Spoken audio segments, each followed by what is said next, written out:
They say you can't see a red flag through rose-colored glasses. I didn't just miss the red flags. I practically embroidered them into our love story. My name's Lena, and I genuinely believed I had found the one. Max was everything I thought I wanted in a man. Smart, funny in a dry, literary way, passionate about his work, and just emotionally available enough to make me feel chosen. We met at a book launch in the East Village. He was leaning against the back wall, thumbing through a copy of the featured novel, sipping what he later claimed was the worst wine he'd ever tasted. I complimented his boots. He complimented my choice of author. It felt organic, unscripted, magnetic. By our third date, he was cooking me handmade pasta while jazz played in the background. By our third month, we were practically inseparable. We'd lie in bed at night, sharing the dumbest childhood secrets, the scariest adult fears. I felt seen, deeply and truly. Max never interrupted. He remembered things I'd only mentioned once. He'd text me in the middle of the day to say he'd heard a song that reminded him of me, or that he'd just seen the word serendipity and smiled because that was how he felt when we met. It was the kind of intimacy you think only exists in movies, or maybe in the books we both loved. The thing is, that's not an exaggeration, because Max was writing a story, and I was the main character, but I didn't know that yet. About 6 months in, things changed. Not dramatically, not enough for me to say, something's wrong, at least not out loud. It was subtle, like the way air pressure shifts before a storm.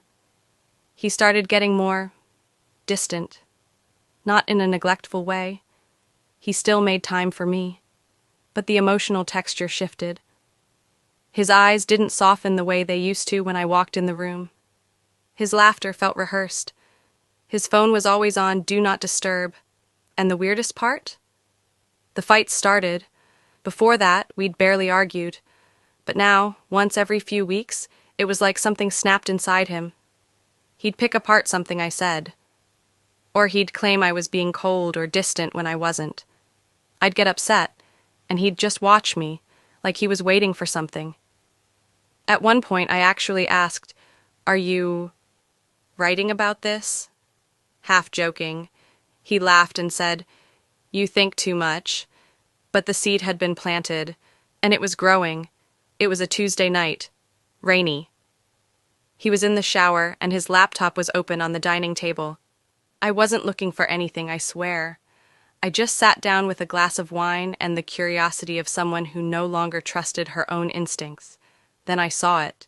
A Google Doc titled, Notes for Alice, Narrative Draft Phase 7. My heart stopped. Who the hell was Alice? I opened it, and what I saw unraveled everything. It was a script, a full-blown document, structured like a novel draft, with scene numbers, emotional arcs, character tension curves, and even test results. The main character's name? Lena. Me. Lena is responding well to the breadcrumbing. She's confused but not pulling away. Slight increase in anxiety, exactly on pace with Scene 6B, conflict over dinner, Scene 7C, elicited tears, powerful moment, document reactions, follow up with calm reassurance to reset baseline. Final act, reveal Alice, trigger emotional collapse.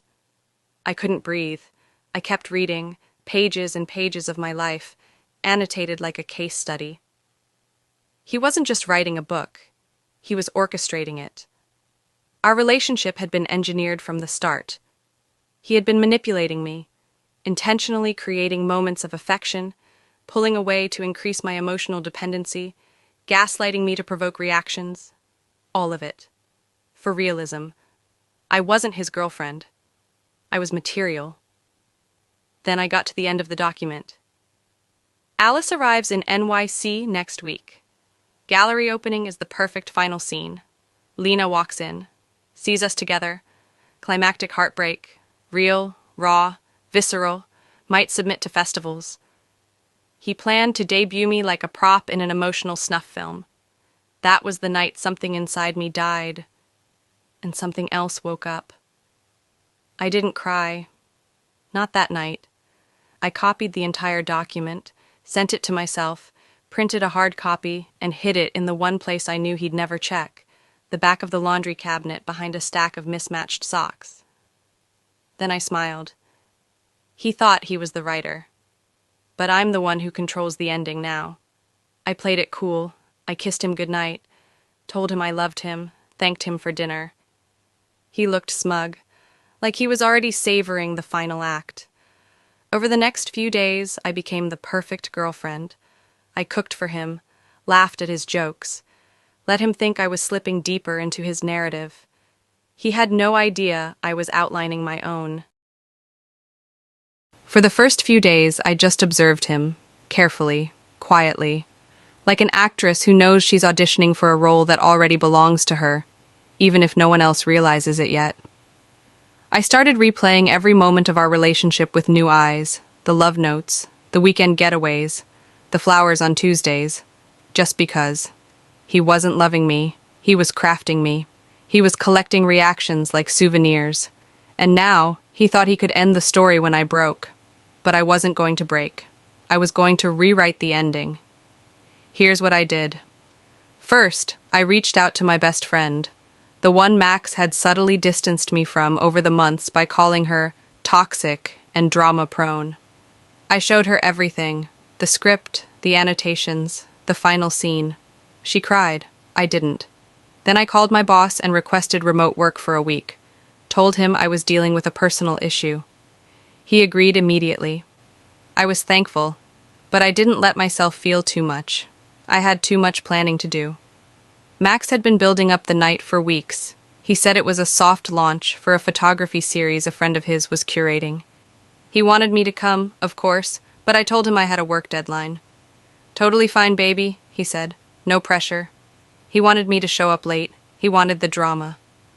I waited until 8:30, then I got dressed. Not in my usual soft neutrals or jeans and boots. I wore a blood-red dress, the one I'd been saving for something real. I curled my hair, winged my eyeliner. I looked like the version of myself I had almost forgotten existed, the one who didn't play supporting roles in anyone's story.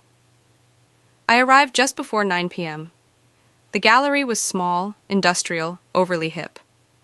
Max stood near the front, in his stupid vintage blazer, sipping wine and talking to a girl with long auburn hair and soft, smug eyes. Alice. I stepped inside. I saw the flicker of surprise in his face. It was quick, almost imperceptible, but it was there. He didn't expect me to look like that.